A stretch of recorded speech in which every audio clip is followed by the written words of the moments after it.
Let's get it started. Let's get it started in here. Let's get it started. Let's get it started in here. Yeah. The views expressed by J. Michael McCoy are the views of the hosts and guests of Max World Live, and not necessarily the views of Webcast One Live, its staff, its management, the cleaning crew, Dave the electric guy, the guy who cleans the skywalk, the woman who brought in the cookies, the management staff of Hubble Real Estate, the parking lot attendant at Keck Parking, the wait staff over at Miss Kitty's, the coffee crew at Frederick's, the man in the street corner willing to work for food, Rob Spearman, Max Crabb, or anyone else of sound mind. Should you be offended, provoked, intimidated, shocked, confused, or just made to think independently, log on to MaxWorldLive.com right now. It's your voice we want to hear in Max World. And now, live from the palatial studios of Webcast One Live, your host, J. Michael McCoy. All right, 4 minutes after the hour on this 11th day of February in the Lord's year 2014. I'm J. Michael McCoy, and this is the Tuesday edition of Max World with, of course, the incredibly famous and now highly quoted Tom Coates, and Craig Robinson from the Iowa Republican is our guest today. And we should say that you were quoted today or yesterday? Sunday. The big edition. The big day in the Boston Globe. How about that? And it was a legitimate thing. Oh, it very much was. I was telling Craig before we went on the air that I've been talking to this reporter a couple different times out there that they've got a couple of Indian tribes out there that Native American, I guess, is the political correct way to describe it, that have gambling establishments. Yeah. And some of the senior citizens have been playing the slots a little too often on credit. And what happened was that a number of them had liens placed against their homes for non-payment on the debts. So anyway, he was talking to me, giving my angle on the 20 years of dealing with casinos and the 800 bets off hotline and the credit and all that. But you had a good line. You called them. What did you call them?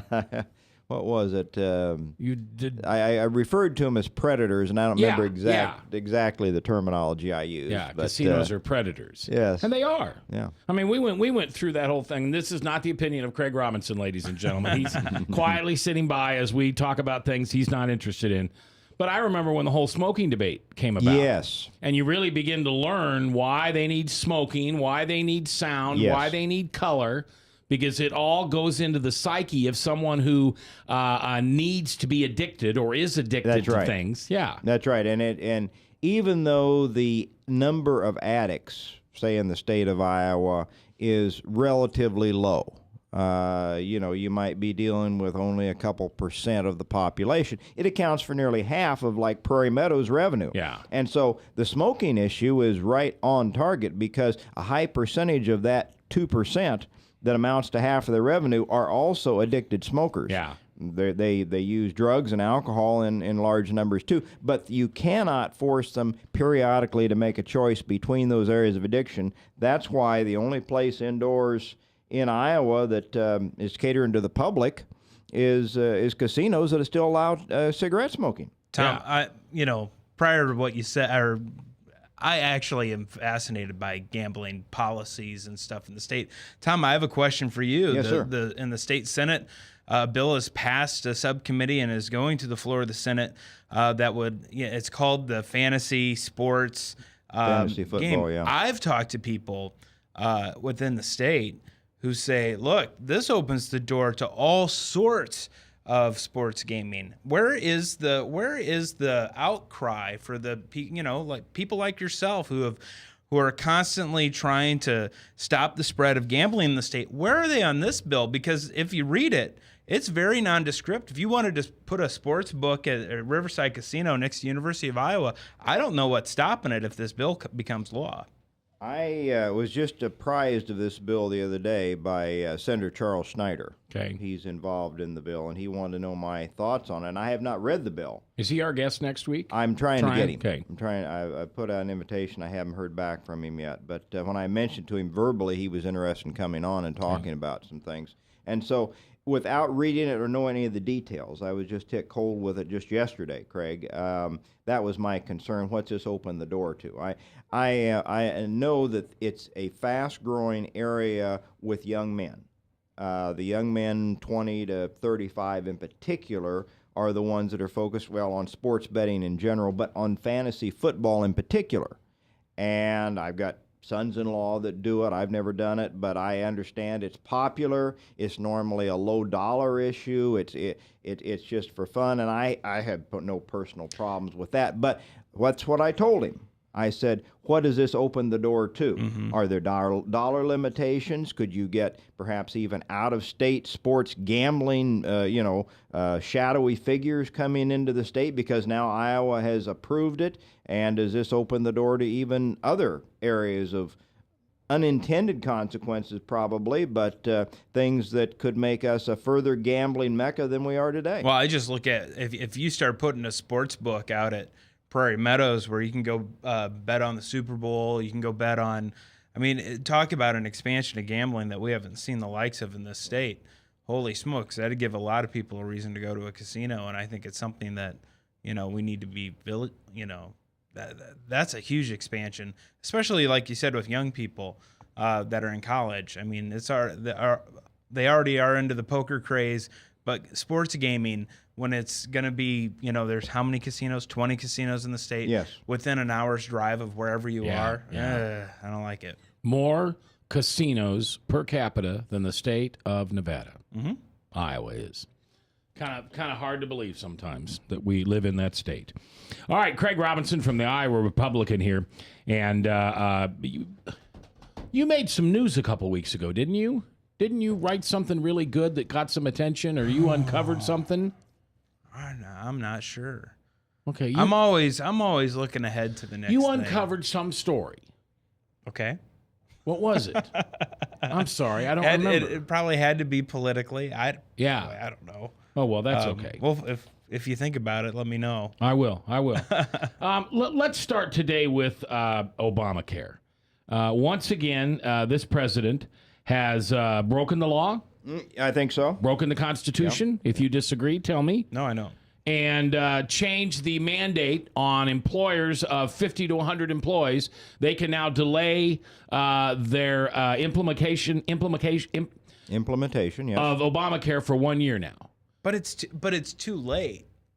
If you are a business of that size, your accountant or the firm that is handling your insurance, all of those things, those people were provided and they sat down with their employers a long time ago and dealt with this stuff and said, this is what's coming down the pike. This is how your health insurance is going to change. A lot of that's already in effect. One of the states that it hasn't been implemented as much in is Iowa, because we really feel it next year when it kicks in here. Wellmark and stuff, they delayed. Yeah. And so we haven't felt the full effects of it in Iowa yet. But, it's kind of too late. But philosophically, the idea that a president can pass a law and say, I'm mandating you to do this, and then turn around and say, well, I don't want to implement it on you, and you, and boy, this is looking bad politically, so let's push it back, against the next election. This isn't leadership. And frankly, I think that, Republicans in the House and the Senate, they should definitely look. I think we're to the point where someone needs to sue the president over his use of executive privilege and say he is out of line and out of bounds. And unless someone does that, I don't see who's the judicial branch isn't just going to wake up someday and say, hey, you can't do that unless there's a challenge to it. All right. Now, let's talk for a minute as reporters or journalists. We're not conservative. We're not liberal. We're unbiased. Did other presidents in the past use this executive order? First of all, they were used by every president. Absolutely. All right. Is Obama's use of it that worse than Bush's or Reagan's or Clinton's? Or is it just that we conservatives are so tired of him picking and choosing what constitutional laws he wants to follow? It's completely different than what the other ones have used. Look, if you don't like the Mexico City policy or whatever, there's a whole bunch of things when a new president, especially of a different party, takes power, they say, look, we're going to rescind this, we're going to implement this. There's a whole bunch of things you can do with executive orders. And a lot of it's just policies and that sort of stuff. Where Obama's using his executive privilege is with laws, with look, hey, I don't want to defend DOMA, so I'm not gonna. Okay, even though the Constitution says it's my duty to uphold the laws of the land and to execute those laws, I don't like that one, so I'm not going to do it. Now, his own law that he does like, that he passed without slowing down to have bipartisan support or anything on it, they pass a law, and now when it gets bad politically and all these companies are saying, whoa, this doesn't work for us, this doesn't work for us, he doesn't have to go to Congress and get a fix, which is the appropriate thing to do. He just says, hey, we'll just take a little time out here. I mean, could you imagine when look at the Farm Bill. Look at every other issue that we deal with. Look at, remember a few years back with the death tax, right? Yeah. Oh my God, it's gonna if we don't do something, then boom, it's gonna go back to revert to what it was, and then it's gonna be horrible for people, right? Well, if you had a president like Obama, he'd say, hey, we'll just call it timeout, 2 years, timeout 1 year. Time out, it doesn't apply to you anymore. This is not our form of government. And this is a law, he's doing this on a law that he liked. So why doesn't somebody stand up and say no? I mean, why is it so hard? The reason it's hard is because that I think it goes back to our courts. And it's our courts. We think there's a check and balance that if someone gets out of line, the court comes in. Well, only if there's a lawsuit, filed somewhere. But so why doesn't Grassley or Branstad or somebody need to file do it? it. Why don't you and I file a lawsuit, Well, Tom? Look, back when Tom Vilsack was governor and people thought, he was out of line, Steve King sued him. He was successful in it. You need legislators and leaders who will do this sort of thing. And my fear is that I think the Republican Party is just disappointing by and large, because we're about sound bites, we're about talking points, but we're not really about actually trying to accomplish anything anymore. We're just about getting a good news story, and we're just about, I think this is a time for action, and where are these people? It's pathetic. Tom? Well, the Republicans were not involved in any way, shape, or form with the Obamacare. It passed without a single Republican vote in the House. I know they rammed it down our throats. Bruce Braley, up until recently, was still bragging about the passage of the Obamacare, and then he backed off, and then he's having. I thought it was really stupid at that point. But is this a microcosm of what's going to go on around the country? Are the Democrats going to be such on the defensive of an increasingly unpopular law that it forces them into this obviously is a manifestation of the Democrats like a Braley coming out and saying, do something to save us because we're going to lose our jobs in the House and the Senate, President Obama, because of you and this legislation that you so fervently wanted that we backed you fully on. Now, you got to do something for us. Now he's doing these things. He's doing them in a way that we have not seen previous presidents act, in a tyrannical fashion. Many people are at least privately saying we should act to impeach him because he is so far outside the boundaries of what his constitutional authority is. Now, we know the press would not like it. You mentioned the press earlier, Mac. Yeah. The press would not like that. But is that our constitutional responsibilities as citizens to demand that our representatives, our House and Senate representatives, take up their responsibilities seriously and move to impeach? Now, if the Democrats control the Senate, we'll know the same situation would happen. You could perhaps ram through an impeachment in the House. They would take it over to the Senate. They would present their case to the Senate, and it would go nowhere with the Democrats in control of the Senate. All right, we are going to take our first break, and we'll continue this conversation when we come back. And the illustrious voice of Frank from Frankly Speaking Live here on Webcast One Live is going to join us via the telephone. Craig Robinson from the Iowa Republican, Tom Coates in the House. It is the Tuesday edition of Max World Live here on 99.3 KTIA, powered by WebcastOneLive.com.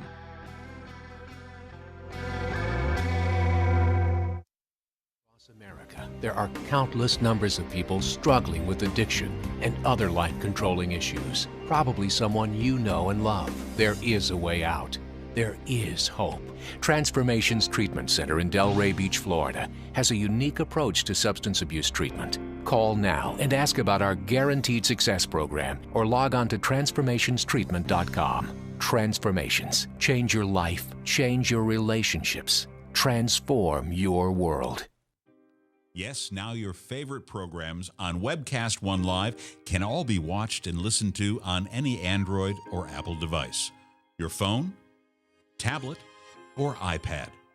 Yes, your favorite shows on Webcast One Live are available live or on podcast wherever you go.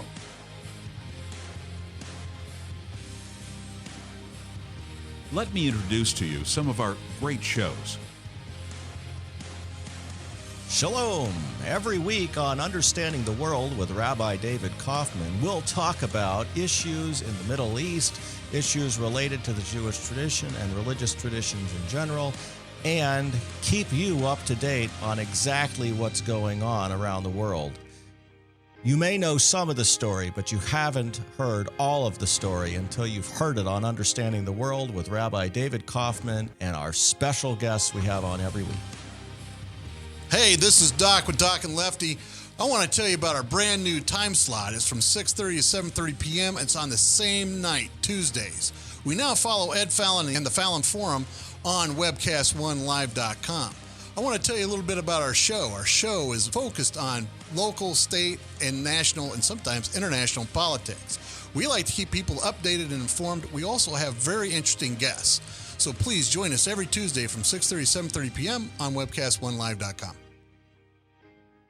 So when you want to watch your favorite Webcast One program, remember, there's an app for that.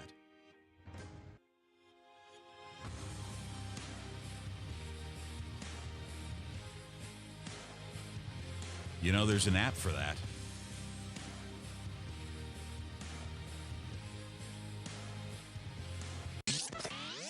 From the RE/MAX Real Estate Concept Studios, this is Webcast One Live.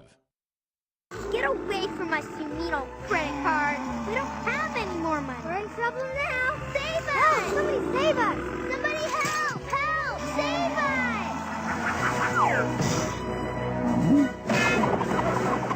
Hi, I'm Tom Coates from Consumer Credit of Des Moines. If your credit card's a little too animated, give us a call. Hooray! We're saved! Consumer Credit, you're our hero!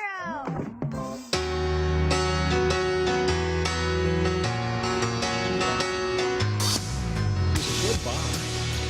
The Olympics. All right, welcome back. It's 21 minutes after the hour on this 11th day of February in the Lord's year 2014, and we are just a few days away from Valentine's Day. Have you got your sweetie anything yet? Yeah, Mac. We don't give it away. Okay, then yes. If you don't want me to give any details, yes. Well, she might be listening. She might be. Somebody in the office might be listening, and then tell her. And what about you? Reservations. Reservations? Yeah. Is that your word? Yeah. We're, Dr. Mike Hartwig and I are putting on a marriage seminar. Oh, great. Called Marriage Matters this Friday night and Saturday. And so I told my wife, I said, I'd really like to take you to that and have some fun with it. And she said, sure, but that's not my Valentine's Day present, is it? I'm working on something else right now. All right, Craig Robinson from the Iowa Republican, along with Tom Coates in here, the famously quoted Tom Coates in the Boston Globe this last weekend about casinos. And we're talking about Obama and why he has not been called on by the Republicans or anybody else for his unconstitutional and illegal what do they call presidential executive orders. And of course, we couldn't have a conversation about this without The Voice. Let's bring in Frank from Frankly Speaking Live here on KTIA. How you doing, Frank? Good. Well, I wanted to go back and talk a little bit about something that Mr. Robinson mentioned there about being disappointed with the Republican Party. And this leads me to something that's really a heartfelt thing of mine, is Karl the Architect Rove. I used to be really high on Karl the Architect. He led us to 2 consecutive presidential nominations. George Bush went against all conventional thinking and went out and rallied the troops for the midterm elections, which everybody said, you can't do that, and we picked up seats. But somewhere along the line, when I was a young man, I got a small miniature pool table for Christmas. And my dad and I used to play on that little small pool table, and he would tell me, oh, Frank, don't take the easy shots. You got to plan for the next shot. And at the time, I didn't realize what that meant until you learn the game of pool later on in life, which I never took up. But every shot is constantly setting up the next shot.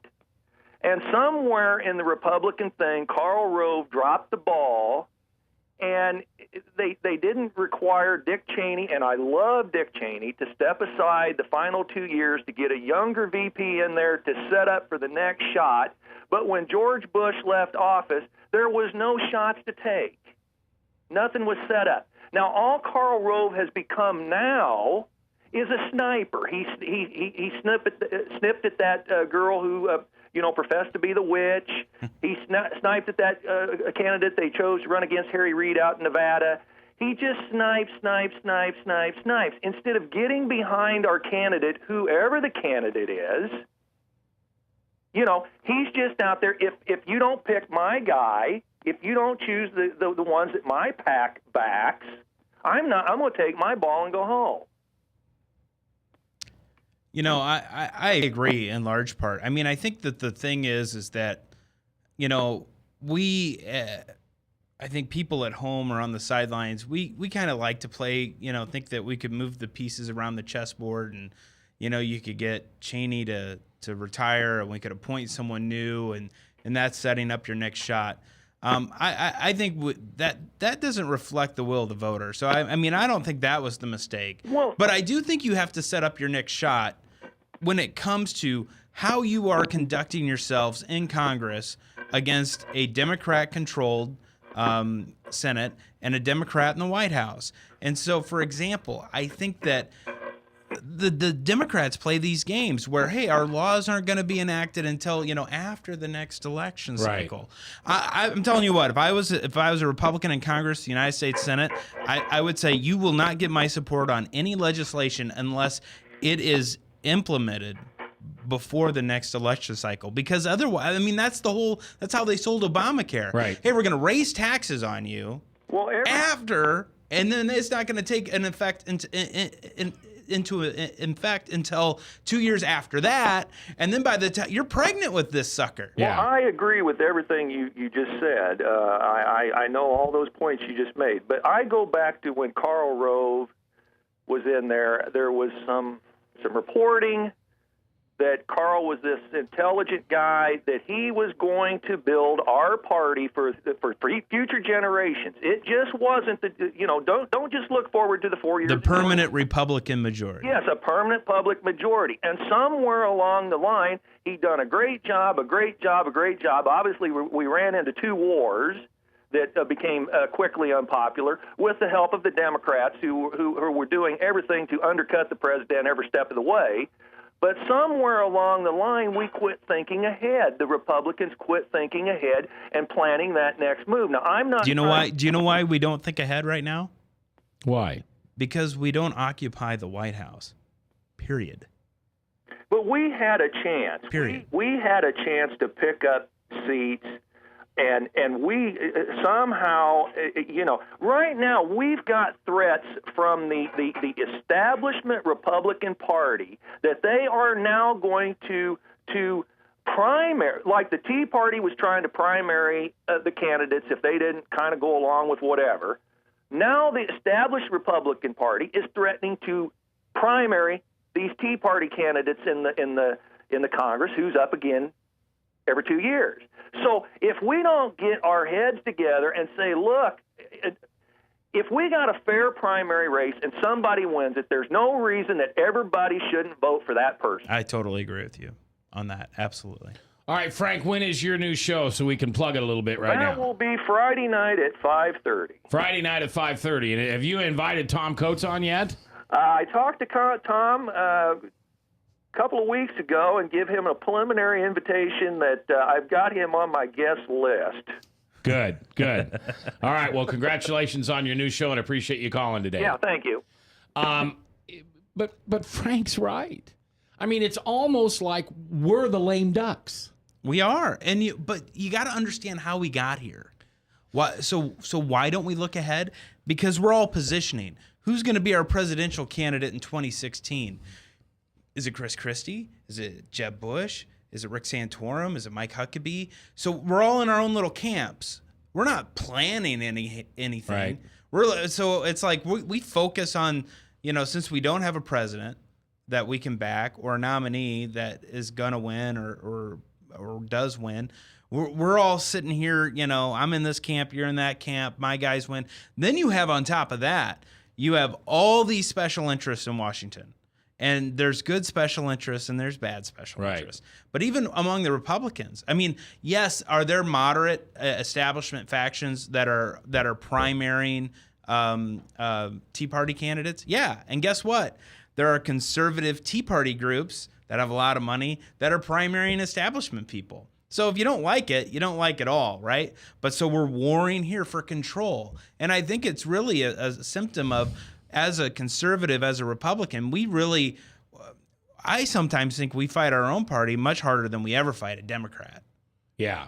It's personal with us. It's safer to get mad at somebody you love. And it's easier to be mad. And this is the biggest problem with the Republican Party.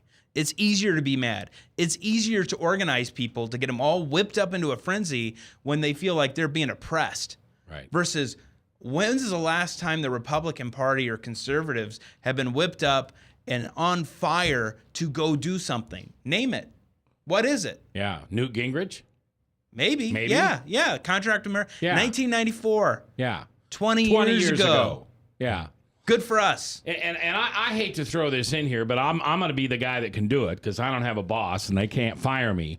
I still think one of the reasons why the Republican Party in mainstream America allows Obama to get away with what he gets away with, and pardon me if this is insulting, I don't mean it, it's white guilt.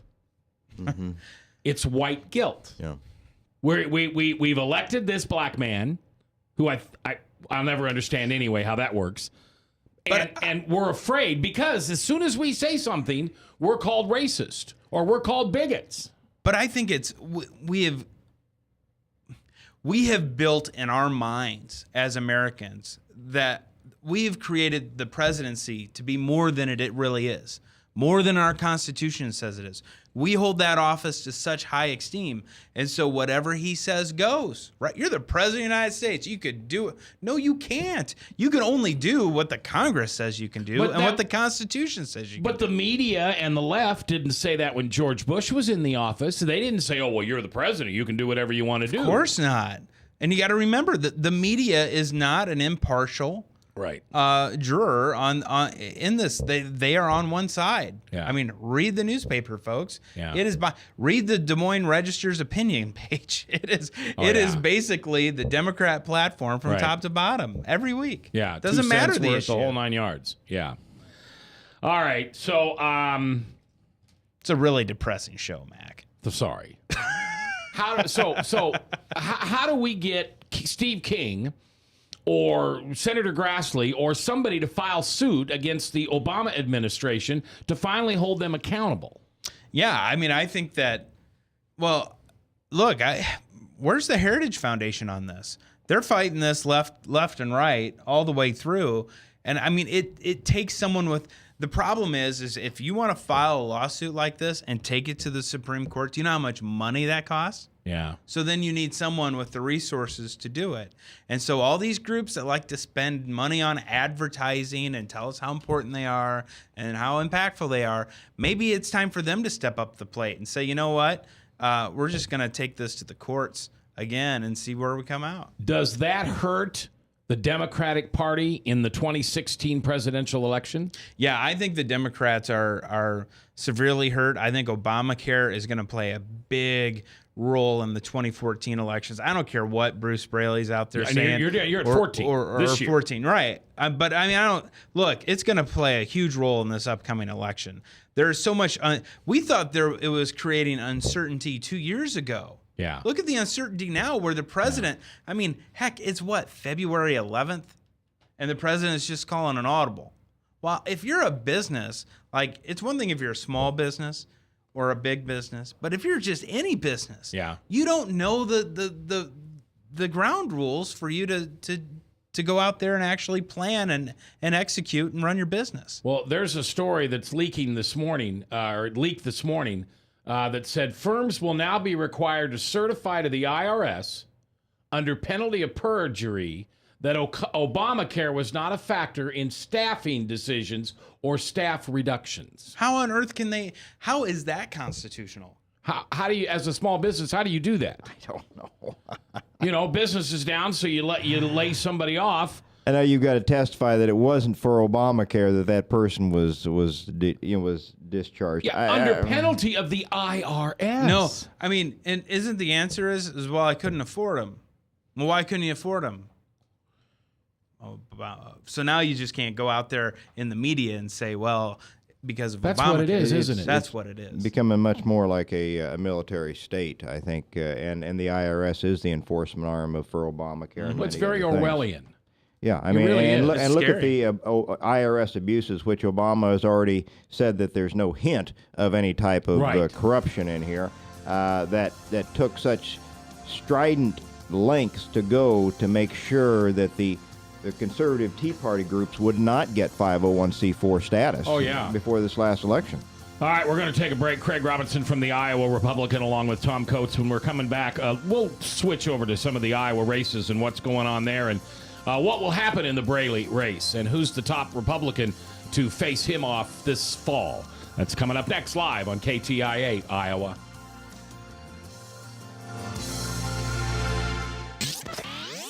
From the RE/MAX Real Estate Concept Studios, this is Webcast One Live.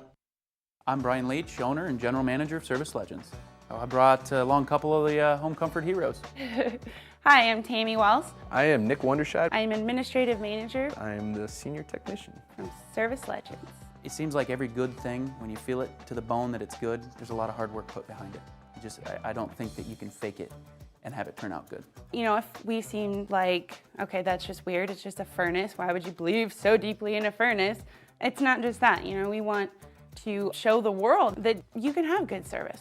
Yeah, I mean, it's your home. You know, it's built into our daily trainings, it's built into our culture, that we're gonna do whatever it takes to have each client say they love us, period. That's why we spend all the hours in the training that we do. And if we guarantee it's gonna be a good experience for you, or else it's free, what type of work do you think we're gonna do? There is a guarantee. Temperature selection guarantee, fixed right or it's free guarantee, comfort guarantee, best value guarantee. All of these guarantees hold us accountable to ensuring that we exceed your expectations. And if for whatever reason we'd fail and we can't make it right, we guarantee all of those guarantees with a 100% money back guarantee. I mean, if you don't think that your technician can fix it right, are you gonna say that to a client? No. You don't have to worry about having a technician come to your house. We drug test, background check all of our team members. We put safe people in your home. Each and every one of our service techs, 400 hours a year in training. You tell it the minute they walk in the door. They know what they're doing, they've done their homework, and they actually truly care about what you want. Because at the end of the day, you're the person that makes sure I have a job. They're gonna be listening. They're gonna wanna know what your challenges are. Then they're gonna come and give you options, and you get to choose. If I'm there to help and I make it easy and painless, I did my job right that day. Well, when it comes to your comfort, safety, and your family, you know, you don't necessarily go buy the most expensive, but you get the most bang for your buck. Oh, it's worth it, because there's a lot of people that will find a way to get it to work right now and then leave and then come back, charge you again, and the cycle just repeats itself. So when I'm out there looking at the furnace, I want to find why it failed today. How can we change the part today with something that you're not going to have to worry about? Is it worth changing the part today? I mean, you can put a lot of money into a furnace. I can fix parts all day. There's good job security in that for me, but is it the right thing for you? I get a lot of the phone calls of after the technicians are there. They're just in awe. They're like, wow, you guys are great. I mean, I don't even know what to say. You guys are great. Everything you did was perfect. It was great. Keep going, though. I like this. Just give us a try. I'm going to take all the risk. I've got the time to make this right. I've got the support to make it right. Just check us out. And if you don't see the value in what we do, I mean, fixed right or it's free or 100% money back. enough said.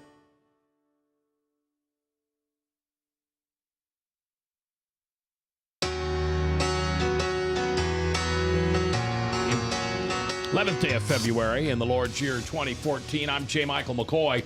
22 minutes before the top of the hour, Salem Radio Network News, and then Pastor Michael Mudloff with True Blue here on KTIA.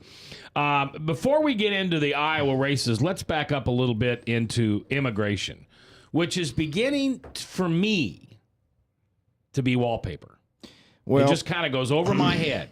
The immigration thing a week or two out was viewed as a big deal. In fact, they had a weekend retreat amongst Republican leadership where they came out and made noises like they were going to follow the lead of the National Chamber of Commerce and some other business groups, wanting a what has been euphemistically called comprehensive immigration reform. And, of course, that takes many avenues, but most people say it eventually comes down to some level of amnesty. So, and I still hear the commercials, still trying to sell it to us. But it appears in the last few days or week that the leadership has come off of their position. Correct me, Craig, if I'm wrong. That's why I want to introduce it. And there's two avenues that I think would explain why we went from we need to do some kind of immigration reform now to well, let's put it off and we're not going to do anything. One would be the fear, which I think is also the reason we're not going to get an impeachment or any pushback on the debt limit ceiling being raised. And it's the issue that you mentioned earlier, Craig. This president cannot be trusted to implement the laws. And so if you put anything in front of him that he's going to be able to cannibalize or pick and choose from, like immigration, you cannot count on him. You can put all the safeguards you want to in there. It's just like you said about some of the other things. He instructs his Justice Department or his regulatory bodies to ignore the parts he doesn't like, and he goes with the parts he does or makes up the parts he does. That's one thing. Non-trusting of the administration. Two is the possibility, I think even probability, that you would so disenchant the base that they would not turn out come November of this year and give you the House and Senate seats that you're hoping to pick up to gain the power that you've been wanting. I think those two issues alone explain all of a sudden why they've turned and said, well, we're probably not going to do any immigration reform this year. Well, and look, Democrats, I mean, Senator Chuck Schumer from New York was on Meet the Press on Sunday talking about this issue. And he said, look, you don't trust Obama to implement it. That's fine. We'll just have him enact it, after he leaves office. Then it'll take, and someone else will implement it. The Democrats are desperate to pass this. They want this passed. Why? It's good for them politically. Yeah, people vote for them. It's bad for Republicans politically. They're not dumb. They know that. And so as the calendar turned, look, if immigration reform is going to ever happen, it's going to happen in an odd number year.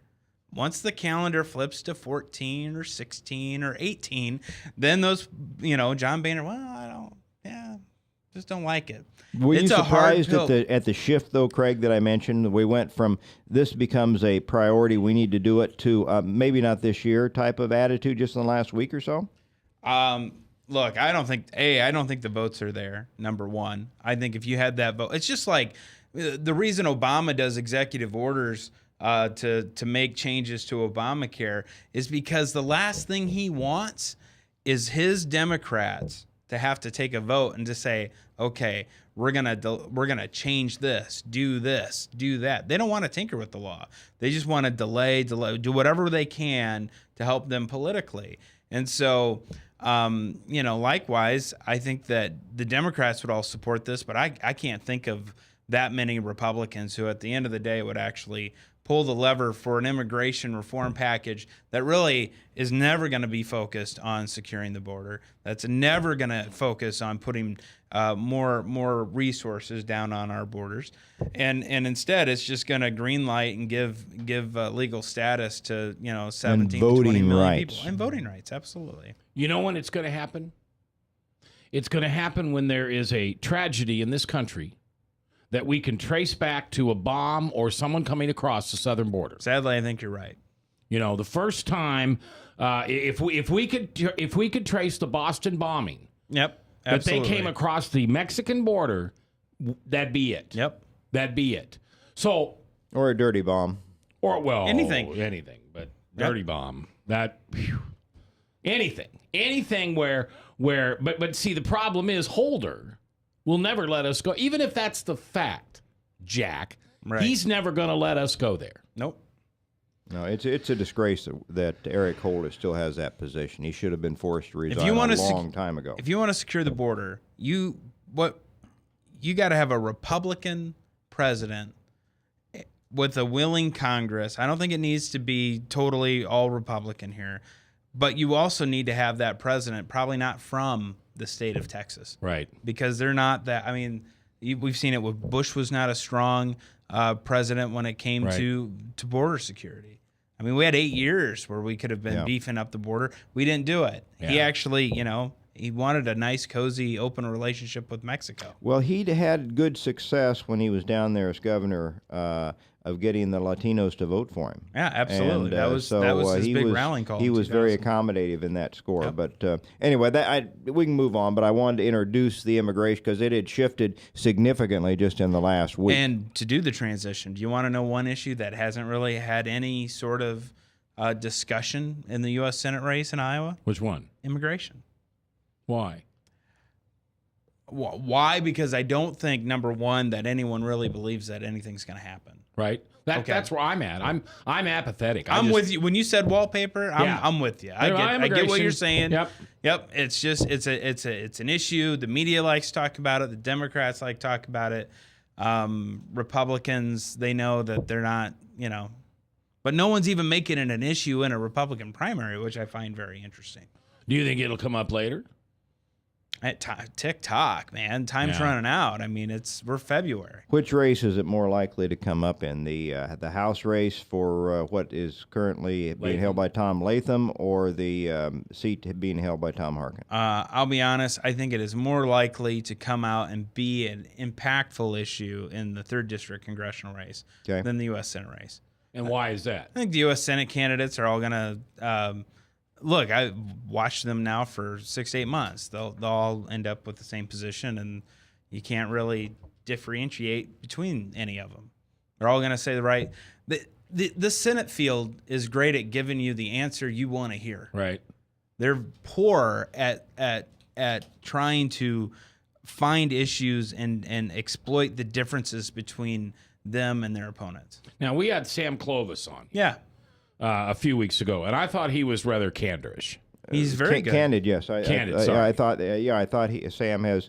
I mean, that's kind of what he's known for. Plain spoken, very bright man. Extreme. He's got his doctorate in economics. Sure. He's very bright. But will he draw the contrast? Hey, you can like Sam all you want. But what's the difference between Sam Clovis and Joni Ernst, or Sam Clovis and Mark Jacobs, or Sam Clovis and Matt Whitaker? Well, because you're not hearing it from Sam. Well, I thought it was kind of interesting. The only time we got a little bit of a change in deflection was when Tom said, "Are you a placeholder for Bob Vanderplatz?" And you know why? It's because they're arguing. Look, Sam's in a unique position where he kind of owns his little space in the Senate race, and I think he's very happy with the space that he owns. The only challenger to his space is Vanderplatz if he enters the race. So do you think he's holding the place for Vanderplatz until he wants to come into the race? No, I think if Vanderplatz gets in this race, he's going to incite a civil war amongst conservatives in this primary, and you're more likely, I think, to end up with one of the other candidates winning. Well, now I have been neither Vanderplatz or Clovis. I personally think that it further ensures that Jacobs then would I think get that's in probably and win. right. I've also heard there are some big money out-of-state interests that have been talking to Vanderplatz to get him in. Oh, see now this. Look, there's always these people. They call you up and they say, "Mac, we love you. You know, boy, we'll be there for you. You just pull the trigger. We're there." They never are. We're going to continue this conversation. We've got Whitaker, we've got Jacobs, we've got Clovis, we got Ernst. What's going to happen? Craig Robinson from the Iowa Republican in the House today, live with Tom Coates on KTIA Iowa. If Tom Coates from Consumer Credit of America was your personal webmaster, Tom would filter out all bad debt emails. If Tom was your mailman, you'd never get any debt reduction junk mail. If Tom Coates was a lineman, he'd block any phone calls offering to reduce your credit card debt. Hi, I'm Tom Coates with Consumer Credit of America, and we're still your best choice for credit counseling. We're local, we're accountable, and we can do more. You make the call when the time's right for you. When it comes to competition, there really is none for Consumer Credit of America. Hey, psst. Let me let you in on a little secret. You ready? Always try to do business with people, not places. Especially if you seek honest Christian business people. And when it comes to my car, I really need to trust who's working on it. Now, my family is so blessed. A few years ago, we found a family-owned automobile repair shop that operates as a Christian business also. Open, honest, reliable, trustworthy. It's AMCO on Hickman Road in front of Kmart, and it's a family-owned Christian operating business. This family treats your car as if it was their car. Everything from oil changes to transmission repair and everything in between. So the next time you feel the need to be at peace with your choice of who you can trust with your car, give AMCO on Hickman a chance to serve you. And tell them Max sent you. All across America, there are countless numbers of people struggling with addiction and other life-controlling issues. Probably someone you know and love. There is a way out. There is hope. Transformations Treatment Center in Delray Beach, Florida, has a unique approach to substance abuse treatment. Call now and ask about our Guaranteed Success program or log on to transformationstreatment.com. Transformations. Change your life. Change your relationships. Transform your world.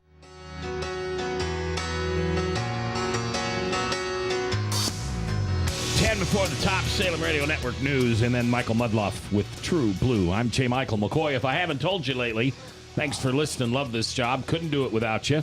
Tom Coates in the house, along with Craig Robinson in the Tuesday edition of Mac's World. And we're having the conversation on the senatorial race where we've got Bruce Braley, the lone cowboy, right, on the left. And then you've got, 4 or 5 people sitting on the right. You've got Clovis, you've got Whitaker, you've got Jacobs, you've got Ernst, you've got, is that it? Shaban. Tom, you said something about out-of-state money. Mm-hmm. Help me talk to me like I'm a 6-year-old. Help me understand why somebody in California or Oregon or New Jersey or Texas would put money into an Iowa Senate race. Well, I don't know what Craig's going to say, but it's obvious that there's a lot of out-of-state interest in this particular Senate race. If there is a good hope of reclaiming the U.S. Senate this year, Iowa has to be one of those key states because it's an open seat. It's in a purple state. It could go either way. We've had one Democrat and one Republican senator from Iowa for a long time, so it is up for grabs. And so I can see why out-of-state interests would want to play in here. Now, you've got to be a little suspicious of what those interests are. Yeah. If they're coming in and you can't figure out why in the world they'd want a Bob Vanderplatz as the candidate. In fact, there was a letter to the editor the other day from a friend of mine, Stu Bassman. And Stu and I don't drink from the same side of the Republican trough, but he was castigating Vanderplatz and saying that if he got in essence, he might be able to win the primary, but then he wouldn't be able to win the general because he's shown himself to be a loser 3 times into the governor's race. There may be some truth there, but my fear is, and I want to talk to Stu at some point, I think if Vanderplatz gets in by being pushed from out-of-state interest, they really don't want Vanderplatz because they don't think that he'll be the candidate, but they do want either Jacobs or they want Braley to win the race. That would be my concern. What do you think, Craig? Well, I think number one, the reason that there's outside money, especially in a U.S. Senate race, is because there's really only 6 to 7 races in the entire United States that are going to determine whether Republicans have a majority or not. And so it's not just Republicans from outside of Iowa that are attracting money. It's the Democrats. Look at Bruce Braley's fundraising report sometime. Pull it up. It's all out of state. Really? It's all out of state. Look at Stacey Apple. She's the only Democrat running for Congress in the 3rd District. It's the majority of it is all out of state. And they want liberals to hold these seats or gain, in the case of the House, gain a seat. In the Senate, they want to hold it. How much It's that money? simple. How much money does the Republican primary winner need to have to go up against the Democratic machine for this Senate seat? $10 to $15 million for general election. And is that mainly TV? Yeah, most of it. By that point, you're going to need a lot of staff, but yeah, it's mostly TV, radio. Well, even internet's becoming more and more of an issue too. Look, I wrote a story back in 2004 when Bob Vander Plaats was running against Terry Branstad, and I was called "It's All About Wonder Bread." Now, it was all about how Bob Vander Plaats could bake the best tasting loaf of bread out there. But you know what? When the kid walks down the store aisles in the store, what's he going to grab? He's going to grab the white wrapper with the polka dots on it because he knows it. Yeah. Because there's commercials out there. It's about marketing. And so in a Republican primary where all these candidates are relatively unknown, there's one guy who's actually out there marketing himself to the 220,000 people who are going to vote in a primary. Whereas everyone else's strategy is, they're really fighting over 10, 15,000 people that they want to get. And I think they forget that this is not a presidential caucus they're competing in. We still scheduled to have Jacobs on the show here in a few weeks. We're trying to get him in. We had him scheduled, and then something came up. Well, and so I was unavailable. I'm still working on it. I feel like there are people are going to get him in here. Okay. But we haven't got a response back from Whitaker, nor have we got a response back. We want Whitaker in again? Yeah, and I want Joni in here. Well, I think we can get Whitaker. I don't know about Joni. After that, Jacobs was on Simon's show a couple weeks ago on a Friday. Did you happen to hear that? Yeah, I went back and listened that was to kind of a severe butt kicking in a half an hour. But there's two things, though, too. This is a whole nother subject. Did you listen to Monty Shaw on the radio with Simon Conway the other night? I did. Okay, there is a look. The Jacobs handled the Simon Conway interview horribly. Okay, it was disastrous for him, right? Yes, it was. Simon tried to do the same thing with Monty Shaw. Okay, and the thing is that what makes good radio, and what do we want our politicians to simply tell us what we want to hear? Or do we want our politicians to actually know what they're walking into and know, look, you're not going to get it's not like, hey, do you want to raise the debt ceiling or do you want a piece of cake? It's your choice. You're going to be faced with two bad decisions. And so and there's ramifications for those decisions. And so while we activists sit back and say, hell no, we're never going to raise the debt ceiling ever again, unless we get everything we want. It doesn't work that way. No, and I know it. And Simon's unfair. To say yes or no right now, yes or no. This is the So would you raise the debt ceiling? Yeah. His question is, would you raise the debt ceiling even if you got nothing else? Well, and he obviously was antagonistic towards Jacobs walking in there, where Monty Shaw has done his show numerous times for the energy renewables, and I'll tell you what, I find Monty Shaw to be refreshing, because he's providing people the answers to the questions that he is telling you. This is how I view things. I know from interviewing Monty Shaw once, and he's running for the 3rd Congressional. From interviewing him once, I know how he's wired. I know how he looks at Congress. All these other candidates, it's like a game show.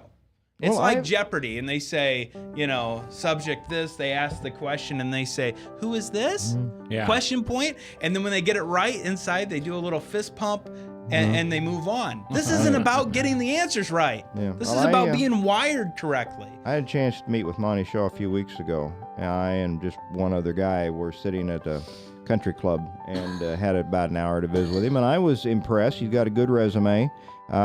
Handicapping, I would say at this point, especially if he can put the money together that he thinks he can, I would say it may come down to he and Brad Zahn as the two more likely ones to get that seat. Look, I think Monty is a great underdog to watch because he knows exactly what he's doing. But I think this race, as it sits today, is a contest between Matt Schultz and Brad Zahn. I would not discount Matt Schultz. I see Matt Schultz's star falling here. I don't see him. You read the register. Well, there is this Des Moines thing. There's this, there's a bubble around Des Moines, and the echo bounces off the ceiling left and right. So you think Matt Schultz is a top contender at this Absolutely. point? Okay. Absolutely. Well, Craig, it's always fun to have you on. We'll have you on again as this project and process moves forward. I'm J. Michael McCoy. Ryan produced today. Say thanks to him. Tom Coates in the house, along with Craig Robinson from the Iowa Republican. We'll see you tomorrow with Reich Plakas. Until then, do one thing for me, would you? Please? Just one. Just pray.